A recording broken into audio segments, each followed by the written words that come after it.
네, 4050 세대 여러분 안녕하세요. 네, 이제 건강에 대해서 많은 관심을 가지고 있는 걸로 생각이 되고요. 시간이 갈수록 디톡스 또 혹은 뭐 안티에이징 이런 거에 대한 관심이 많아지리라 생각이 됩니다. 하지만 이제 우리가 흔히 말하는 디톡스, 안티에이징 뭐 말은 많이 하지만 사실 정확하게 디톡스가 뭐고 내 몸에서 어떤 독소를 빼야 되는 것이고 또 안티에이징이라는 거는 어떤 의미를 가지고 있는지를 정확히 알고 계신 분이 많지는 않은 걸로 생각이 되거든요. 네, 일단 중요한 거는 말씀드린 대로 안티에이징이라는 것이 과연 무엇이냐라는 거를 좀 구체적으로 알고 계시는 게 중요하다고 생각이 돼요. 일단 제가 꼭 드리고 싶은 말씀이 있는데요.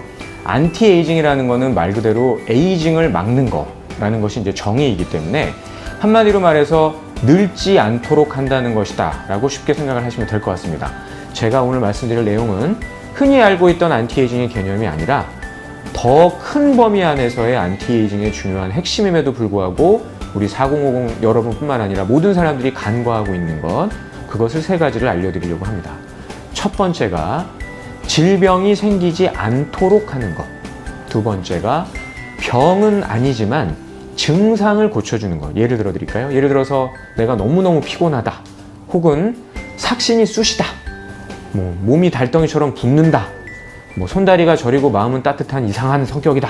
이런 경우에 사실상 딱히 어떤 병으로 진단을 받지는 않지만 뭔가 내가 늙고 있고 뭔가 문제가 생기니까 증상이 생긴 것인데 대부분 사람들은 이것을 병이 아니기 때문에 문제가 아니라고 인식을 한다는 것이죠. 여러분들께서도 이렇게 병은 아닌데 내가 어떤 증상을 가지고 있는 것도 굉장히 내가 늙고 있는 거랑 연관이 있는 것이고 그것을 개선시키는 것이 안티에이징의 중요한 것이다 라는 것을 알고 계시면 좋을 것 같아요. 마지막으로 한 가지가 나도 모르는 개인적인 문제를 가지고 있는 것이거든요.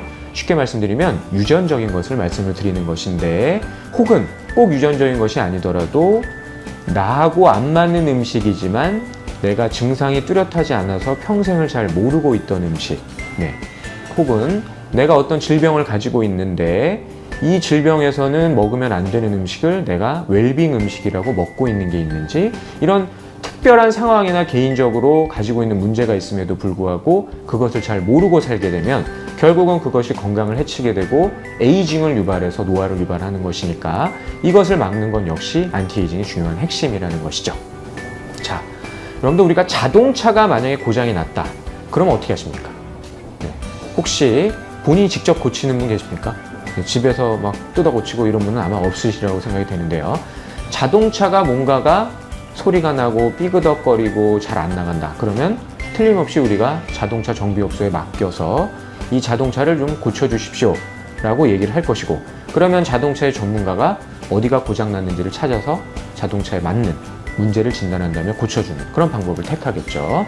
자, 그런데 꼭 우리가 자동차 전문가가 아니더라도 만약 자동차가 잘 나가지 않는다라고 생각이 되면 이 자동차가 왜 나가지 않을까라고 한 번 정도 생각은 해볼 수 있겠죠. 첫 번째는 자동차도 촛불처럼 엔진이 기름을 확 태워줘야 되는 거니까 반드시 산소가 필요한 것이고 그러니까 자동차가 잘 나가지 않으면 과연 이 차에 산소 공급이 잘 되지 않는 것이 아닐까. 우리가 상식적으로 한번 생각해 볼 수 있겠죠. 기름이나 가스가 떨어지게 되면 당연히 자동차가 나가지 않으니까 차가 잘 나가지 않을 때는 기름이 떨어지지 않는지를 아마 확인을 한번 하게 될 거라는 거죠. 혹시 엔진 오일이 충분한지 또 조금 더 자동차에 잘 아시는 분들은 점화 플러그가 잘 작동을 하는지 혹은 각종 오일이나 그런 첨가 물질들이 필요한 건가 부족하지 않은지 사람도 마찬가지여서 어떤 사람이 특별한 질병은 아니지만 뭔가 몸이 예전 같지 않고 피곤하고 아침에 잘 일어나기가 어렵고 자도 일어나는 것이 개운치가 않고 삭신이 쑤시면서 몸이 붓고 우리가 흔히 자동차가 잘 나가지 않을 때를 상식적으로 생각하는 것처럼 이 사람이 뭔가 에너지를 만들기 위해서 혹시라도 산소 공급이 원활하지 않은 것인지 혹은 자동차의 기름처럼 우리가 먹는 밥이나 면이나 이와 같은 탄수화물이나 단백질, 지방 같은 그런 영양소들이 잘 보충이 되고 있고 그것들이 몸에서 잘 분해가 돼서 에너지를 만드는 것인지 또 자동차의 엔진 오일이나 필요한 물질들처럼 우리 몸에도 혹시 호르몬, 미네랄, 비타민과 같은 그런 영양소들이 충분하게 공급이 되고 있는 것인지 마지막으로 자동차에서 배기가 돼야 되는 것처럼 우리 몸에서도 해독이 잘 되고 있는 것인지 이것을 꼭 생각을 하셔야 된다는 것이고, 자동차도 이와 같은 조건이 충족되지 않으면 자동차가 점점 녹이 슬고 고장이 나는 것처럼 사람도 마찬가지로 이렇게 산소 공급이 원활하고 탄수화물이나 단백질, 지방의 분해가 잘 이루어지지 않고 호르몬이나 미네랄이나 비타민 같은 영양소들이 적절하게 잘 공급이 되지 않는 상태에서 해독이 잘 되지 않으면 결국은 대사를 충분하게 해서 살아갈 수가 없기 때문에 결국 사람이 늙게 된다는 것이죠. 네, 역으로 말하면 그것을 잘 이루어지도록 하는 것이 바로 안티에이징을 하기 위한 아주 중요한 조건이다 라는 것을 꼭 명심을 하셨으면 좋겠습니다.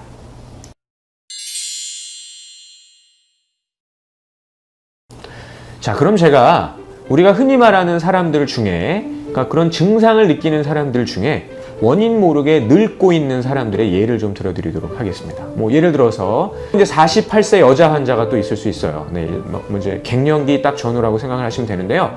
어머님이 돌아가신 다음부터 막 피로감이 발생을 했습니다. 이때부터 이제 불면증도 생기고 뭐 땅바닥에 꺼진 느낌, 어깨 뒷목도 저리고 또 손다리도 저리고 차고 붓고. 자, 이런 분들이 이제 어떻게 하시겠습니까? 병원에 가시겠죠. 병원에 가시면 아까 말씀드린 대로 이 노화에 대한 거는 진단이 없어요.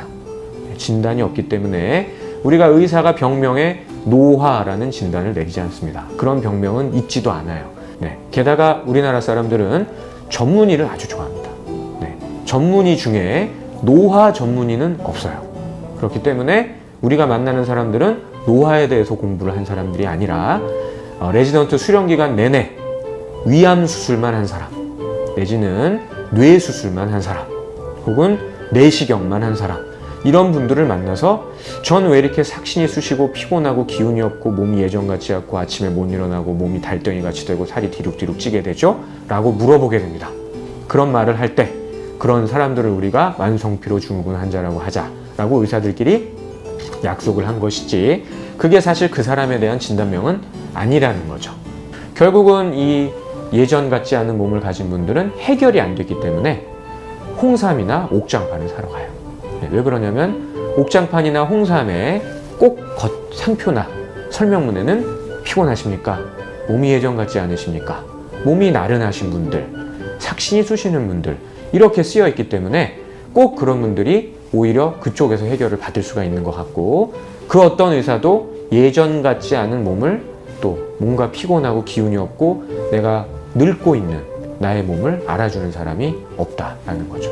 자, 자동차가 연식이 오래되고 엔진이 고장나고 뭔가 산소 공급이 안 되고 기름이 모자르다. 그러면 차가 나가지만 않는 것이 아니고 뭔가 삐그덕거리고 소리도 나고 자꾸 쓰고 그 다음에 뭐 덜덜거리고 이런 소리가 날 거 아닙니까? 사람도 마찬가지여서 노화가 되고 그 다음에 대사가 무너지면 피곤할 뿐만 아니라 집중력도 떨어지고 아침에 못 일어나고 밤에는 또 잠이 멀뚱멀뚱 뭐 별에는 밤이고 아침 하루 종일 무기력하고 졸립다가 성기능도 떨어지고 남편도 꼴보기 싫고 부인도 언제 했는지 뭐 기억도 안 나고 눈도 떨리고 근육도 경련 실룩실룩거리고 수족냉증에 손발이 저리고 차고 뭐 소변도 자주 마렵고 변비도 뭐 나왔다가 설사가 나왔다가 온몸이 벅벅 가렵고 면역력도 떨어져서 감기도 자고 콧물도 질질 흘리고 이런 증상들이 여러 가지가 복합적으로 생기는 건데, 다시 말씀드리지만 이런 경우에 진단명이 없다는 거죠.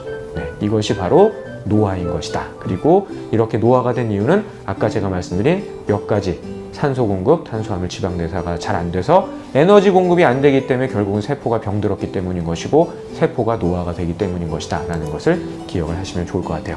자, 이런 분들이 증상이 심함에도 불구하고 의사가 당신은요 이러이러한 문제입니다 라고 딱 얘기를 못 해줬기 때문에 결국은 이런 사람들을 유혹하는 그런 치료에 낚이게 되는 거죠. 그게 바로 무슨 요법, 네, 무슨 다이어트, 일을 몇 끼를 구석 끼를 우리가 원시인 구석 끼로 가겠습니까? 갑자기 무슨 원시인처럼 드세요, 무슨 다이어트, 무슨 성장 호르몬을 맞으세요, 무슨 해독을 하세요, 막 여기에 낚이게 되는 겁니다. 네, 그러나 이렇게 낚이게 된 분들이 잘못했다라고 보기는 어려운 이유는 의사가 캐치를 못 해주기 때문인 거죠. 오히려 이런 치료 방법에는 꼭 눈 떨리십니까? 어깨가 뭉치십니까? 삭신이 쑤십니까? 몸이 예전 같지 않으십니까? 아침에 못 일어나겠습니까? 이런 것들이 나오기 때문에 오히려 그런 치료들, 뭔가 입증되지 않았거나 나하고 안 맞는 치료들에 자꾸 내가 꽂히게 되는 것이고, 4050 정도 되면 기력이 없고 에너지가 떨어지고 노화가 되면서 생기는 증상이 틀림없이 있을 텐데 그것은 아직까지 그것만 전문적으로 하는 의사가 없기 때문에 우리가 흔히 나의 상황을 정확하게 알 수 있는 그런 전문가를 만나기는 쉽지 않다라는 것이고, 그럼에도 불구하고 오늘 제가 말씀드린 강의를 잘 들으시면 내가 노화를 예방하기 위해서 어떤 것들을 주의하고 어떤 것들을 조심하면 되는 것이다 라는 것을 조금 힌트를 얻어 가실 수 있도록 제가 강의를 드리려고 하는 것이죠. 자, 이제부터 여러분들은 무조건 내가 어떤 치료, 무슨 다이어트를 하는 것이 아니고 내가 어떤 노화에 문제가 있는지를, 혹은 내가 예방 차원에서 무엇을 하셔야 되는지를 잘 기억을 하시면서 필요한 관리를 하시는 것이 중요하다라는 것을 명심하시면 좋겠습니다.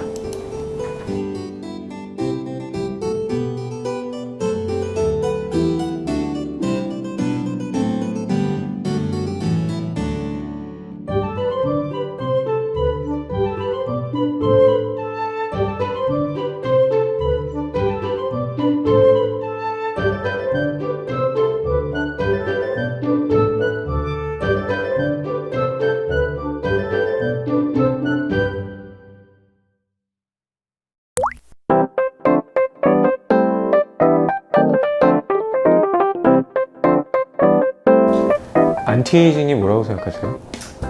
그냥 모든 생활이 내가 그냥 뭐 농사를 짓고 상추 재배만 해도 마음이 편해지는 그런 느낌을 갖게 되는 것. 그러니까 꼭 어떤 잣대가 있는 것이 아니라 그러면서 병에 걸리지 않고 오래 살게 되는 것. 네, 이게 이제 안티에이징인 것 같고요. 오늘 제가 말씀드리는 것도 그런 안티에이징을 위해서는 기본적인 자동차가 잘 나가기 위해서 핵심적으로 갖고 있는 우리가 간과하는 것들, 네, 그런 것들을 잘 알려드리고자 하는 겁니다.